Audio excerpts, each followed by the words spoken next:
Hello, people out there, and welcome back to the HerGameToo podcast. I'm Mark Watson, the moron with a microphone, and I'm joined by Sophie Williams. Hi, thanks for having me. No problem, thanks for coming. Sophie, you are the co-owner and co-founder of Lea United, is that right? It is, yeah. So tell us all about Lea United. Well, it's a long story, but We've got it's time. our Sunday League football club. We play in the Lancashire Sunday League. Currently in Division 4. And it's just been our 1 year anniversary, Oh, so wow. we're going for 1.5 seasons, but 1 year, yeah. So how did you come into the world of owning a football club? Well, it was through my boyfriend, really. Right. I had kind of no massive interest in football before Leah. I used to go in the odd Preston North End game, Mm. but it was all through him, really. It was Reese's dream to set up a football club. And he basically came to me one day and just said, I've had this idea. I've been thinking for a while. I'm thinking about setting up a football club, a Sunday League football club. And I just went, sounds good. Didn't really know what that entailed, and just was there to support him, but ended up taking on a bit more of a bigger role than I think I first assumed it would be. Yeah, yeah. So, I mean, how I wouldn't even know where to start, if I'm honest. How do you even start with setting up a grassroots football team?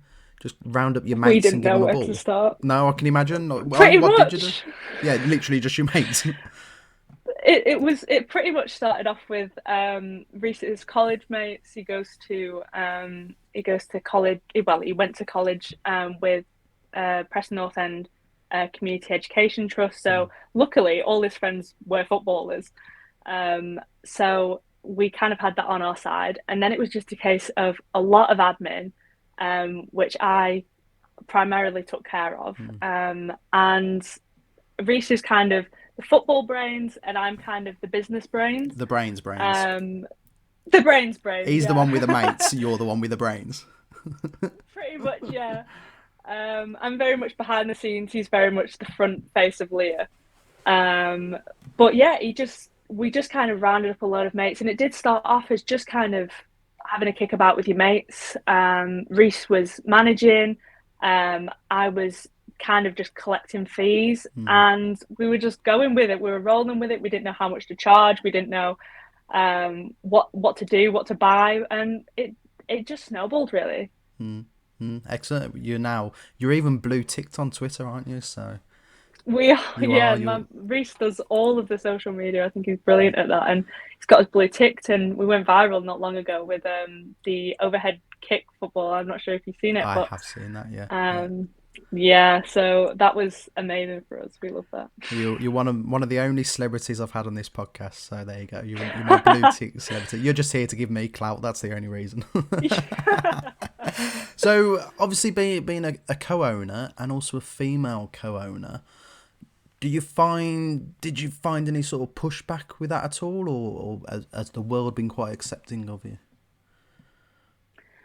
Ooh, it's been 50-50, really. Yeah. Some of the people that we've interacted with and I've interacted with definitely have been 100%.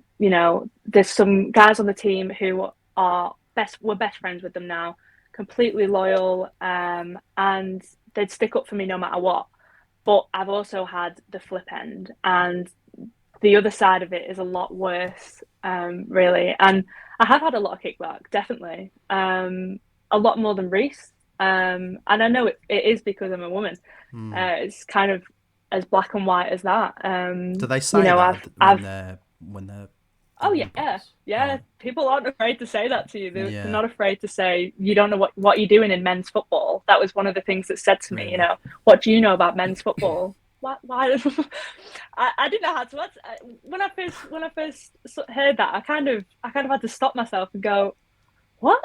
Like there's a lot of those comments where you think, surely we're not in 2022 saying things like that. Yeah.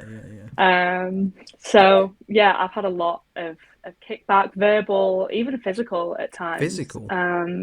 Yeah, yeah, In what definitely. way? It's well, we've had some teams that are kind of rivals as you do in football. You have your main rivals, and it's kind of it's a big day when you play those games. There's a lot of adrenaline, there's a lot of nerves and everything, and a lot of things, especially with social media nowadays, can spiral really quickly into real life. Comments online, things like that, can really spiral into real life, and it can be as simple as the way one of my incidents happened is it was as simple as giving someone a look. Really? And it was a really scary experience actually, but it was it just snowballs. It really does, especially with online now. It can go from some silly comment to being grabbed by a 6 foot man, you know. That's actually happened.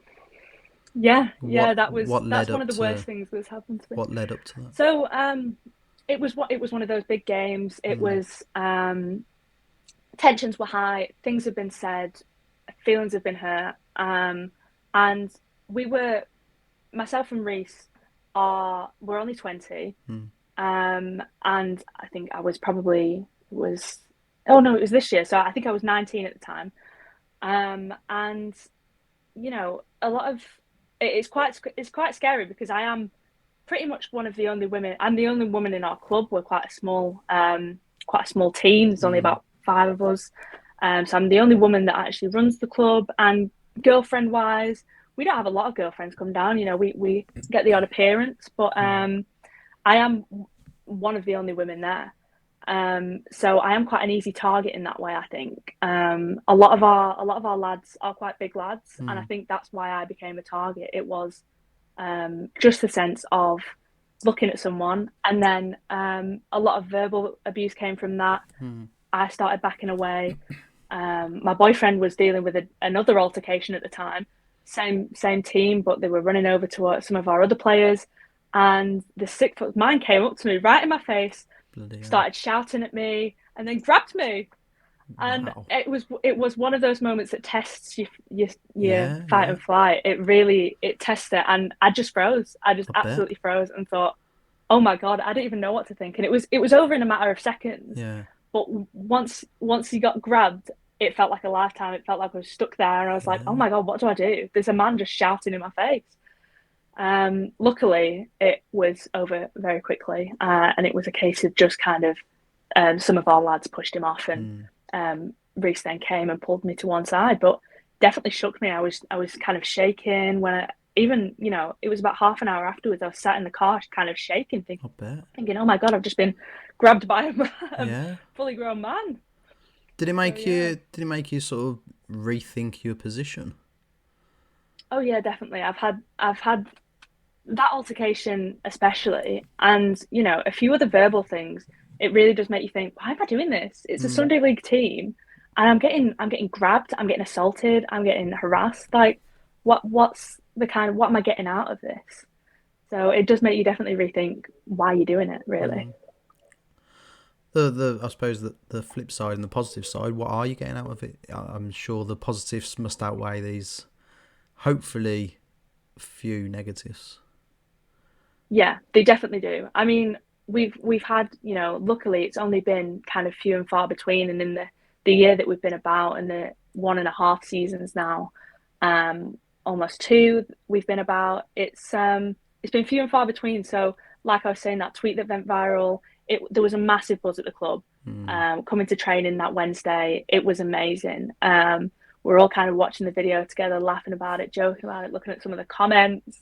And that goal itself, it was it was that game that it actually happened. So it was Oh, a really? tense game. Oh, no way. Yeah, that goal that went in from our goalkeeper was the 83rd minute.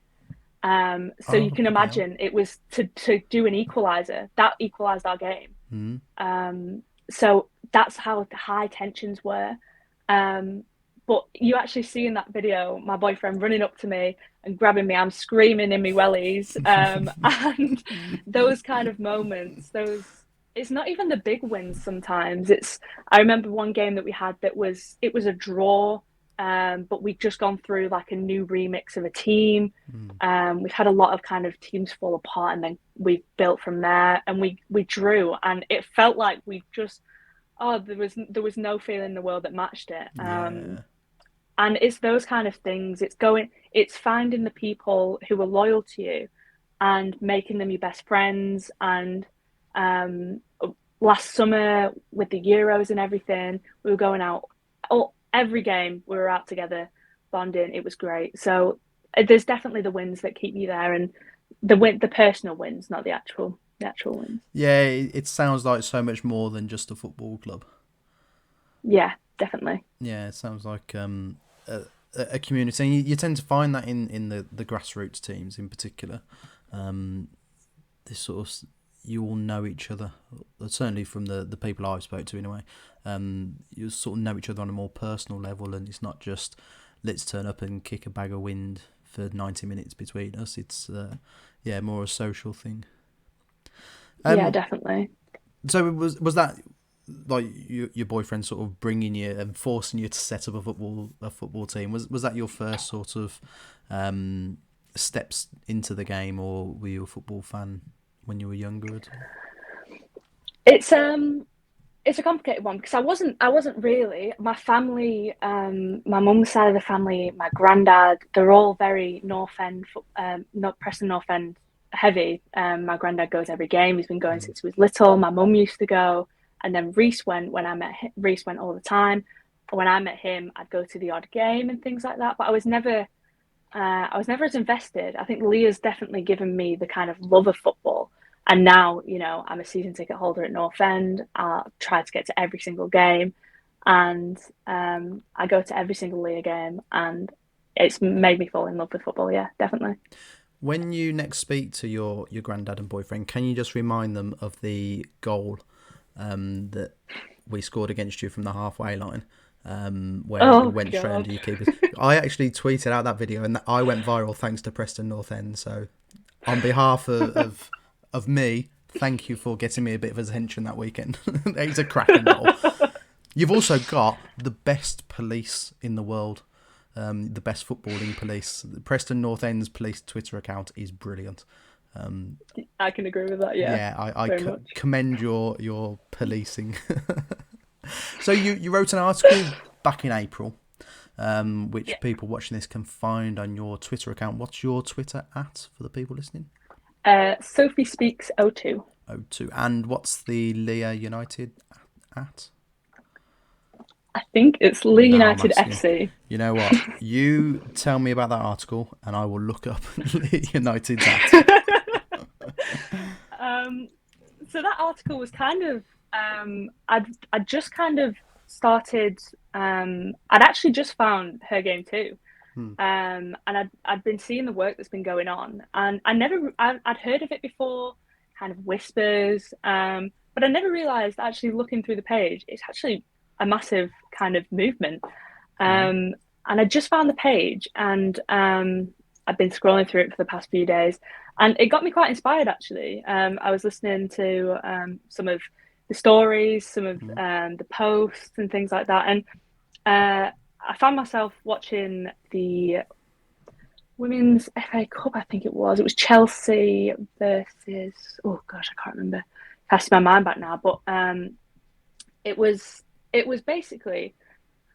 I was sat there watching it, just in the background, just doing other things, and I just started to feel quite annoyed. I heard that there was a few miles down the road, the men's were playing theirs at Wembley, and my boyfriend was telling me about it, and I just there was a feeling of kind of injustice. I was looking at the crowds, I was looking at the stadium, I was looking at the kind of just the whole aspect of it. I was looking at the promotions online. And it just felt lacking. And it just inspired me to write really. And I just felt like something needed to be said. I was looking online and I was like, why is no one talking about the fact that, these women are doing the exact same thing as these men, but they're playing at a non-league stadium, Yeah. while the men are playing at Wembley. And I understand, there are other aspects in play. I completely understand that. But it just feels like for me, it was a non-league club. Surely there was a club out there that would host them, that an actual, club, Legit one, maybe not yeah. Wembley, but a bigger club, more. There was no promotion. Let's get more of that. I just felt like there was things that could be done that to help the women's game, and I just felt like it was a great injustice, really. So I just wrote the article, and amazingly enough, a lot of people agreed, and it went quite big, to be fair, and I found a lot of support in it, so it was great. Yeah, I mean, it's stories like that, which is why HerGameToo was set up anyway. I've just found it. It's Lea United FC, at Lea United FC. There you go. But yeah, Blues in Birmingham City Blues. Our women won the FA Cup in 2012, I think it was. It was 10 years ago. That was at Ashton Gate, Bristol City's ground. And again, could that have been at Wembley? Maybe. Is there an argument to be made that it would be a virtually empty Wembley? Maybe, but is that any reason not to play there? I mean, I grew up in Solihull, and obviously Solihull Moors are in the National League final. They lost to Grimsby the weekend, and they didn't fill the stadium out. It was the Olympic Stadium, West Ham's ground.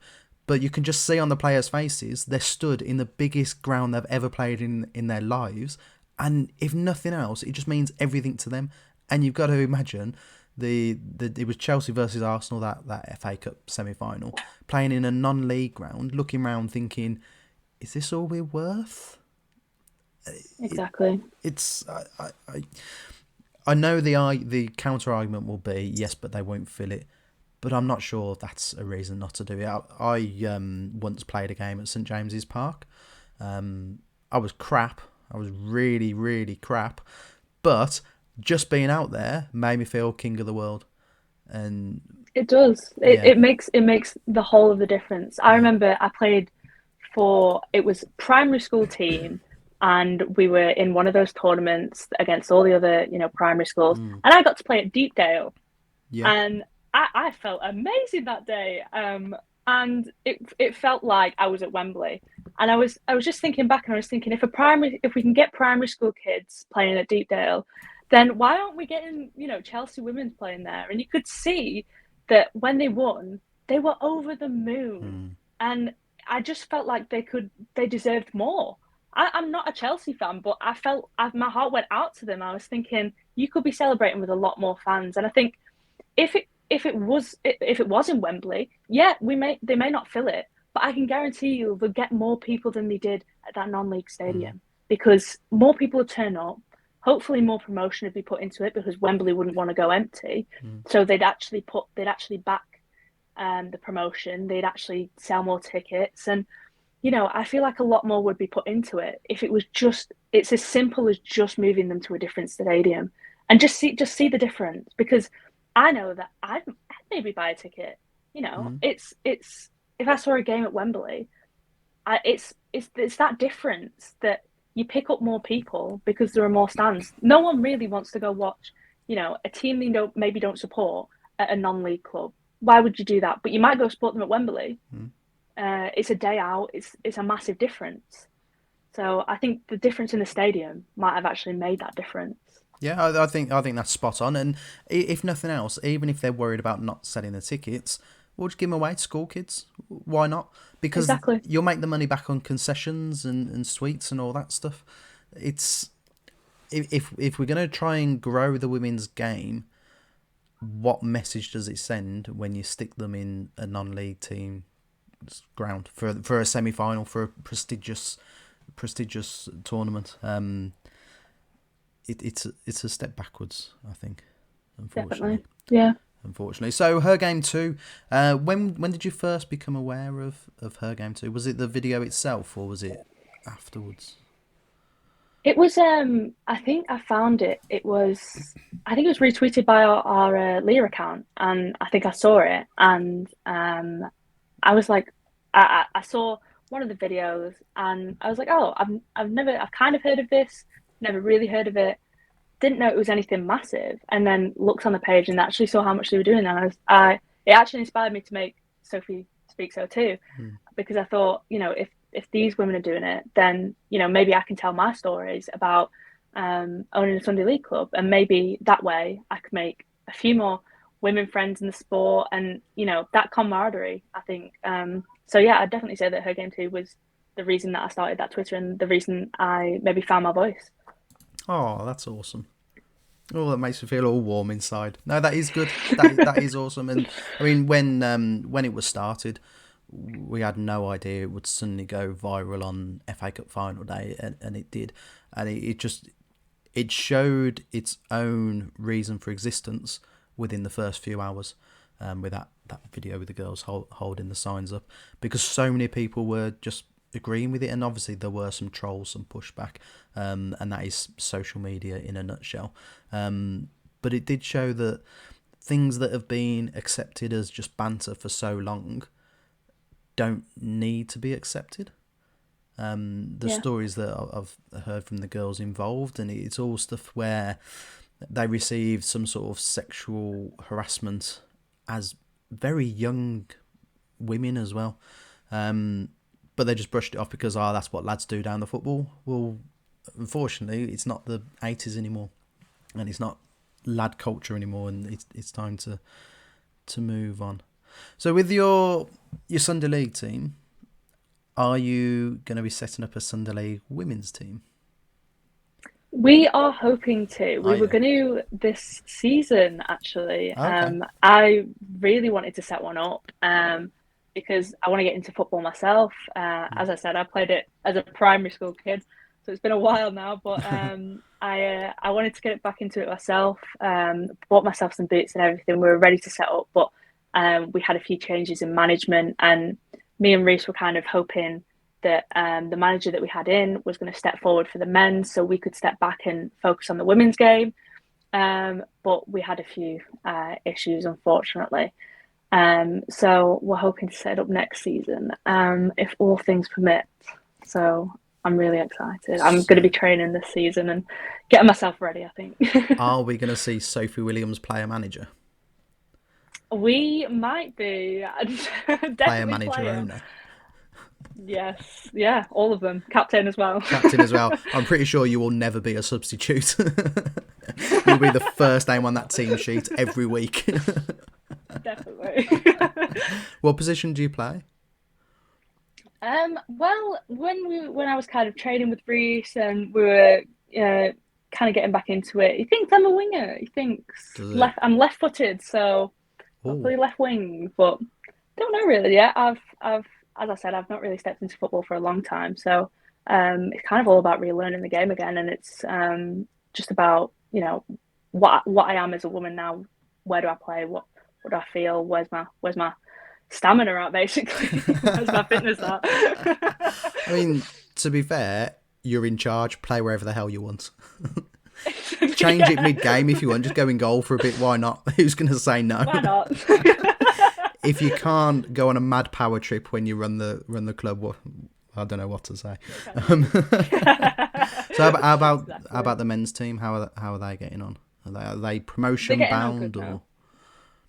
Oh, we'd hope. I mean, with the last year, it's been such a learning curve. We've had teams set up, and then we've had all of them kind of leave, and it's just attitudes, really, conflicting attitudes that we've had.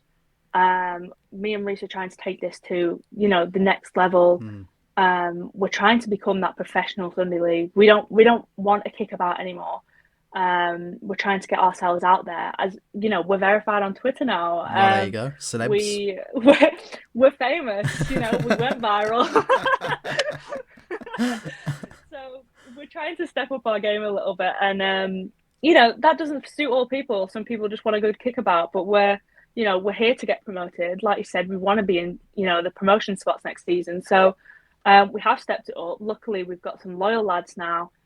We've just taken on a new manager, and he's been really great. He's been exactly what we needed. A bit of a kick up the arse, if I do say so myself, but he's a great guy.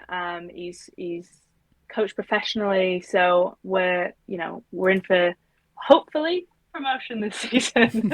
We'd like, or at least higher in the table, let's say. How many leagues away from well, the National League, are you? Do you know?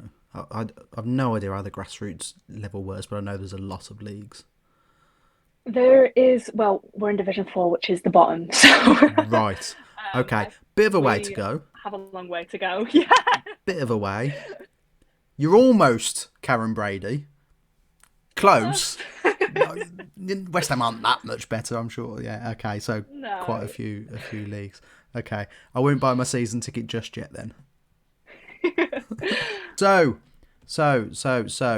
Her game too. Sexism and grassroots football. You say you're a season ticket holder at Preston. Unfortunately, I'm sorry to hear that.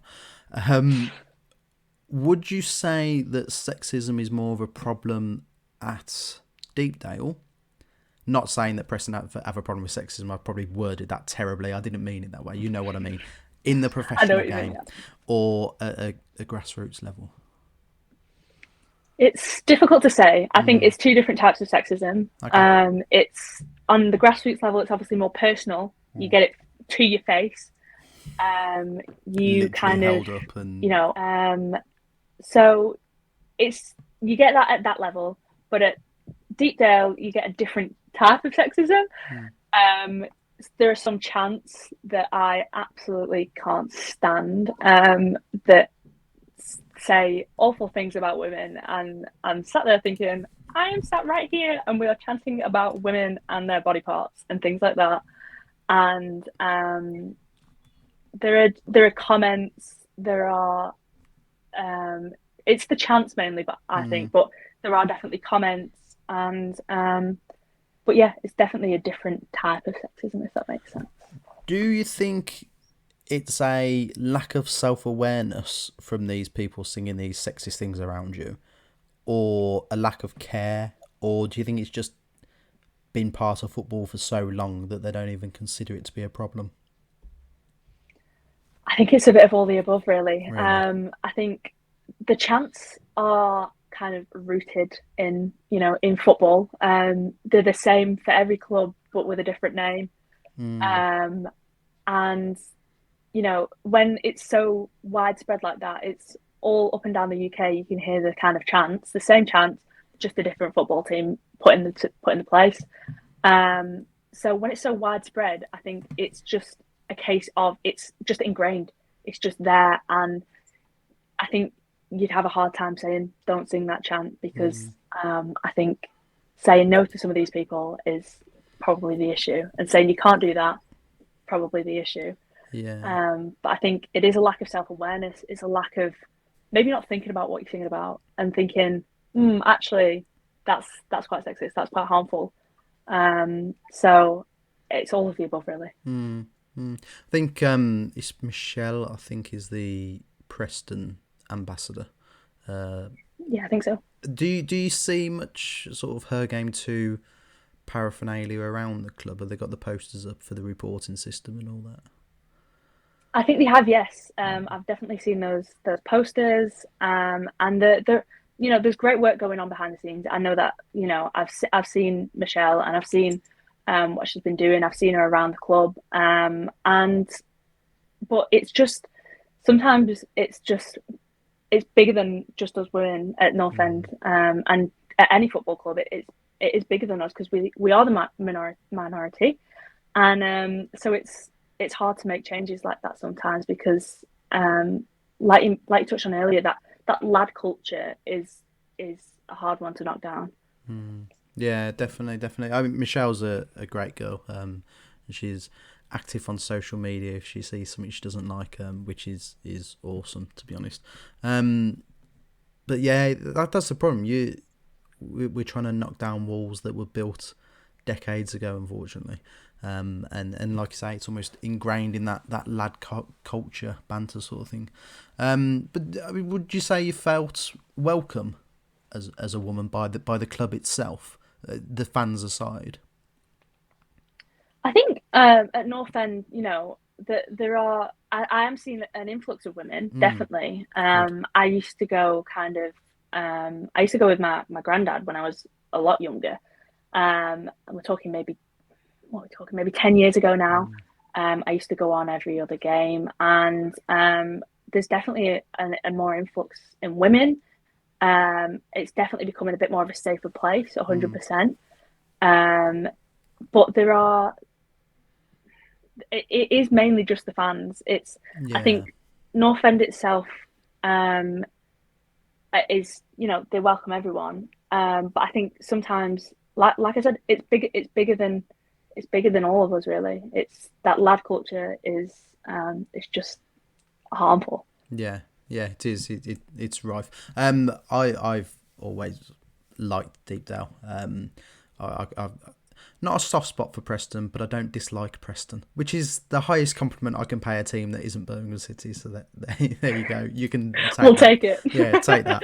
But no, I think you are right. That lad culture it has become a bit of a taboo phrase these days. But I mean, talking to the girls involved with HerGameToo, it's there is a side of the lad culture that they don't think is a problem. So the actual banter side of football, they are desperate to get involved with, and they are involved with, and they will be on the terraces singing songs as well. But like you say, there are some songs and some chants that just cross that line a bit. Female refs, they get abuse, and I mean, I don't know about you, but I give the linesman abuse all day, every day. That's what he's paid for me to swear at the wanker in the black. But as soon as it's a woman holding that flag, it's all about appearance, and it's nothing to do with the decisions. It's just, you're a woman, therefore you got that wrong.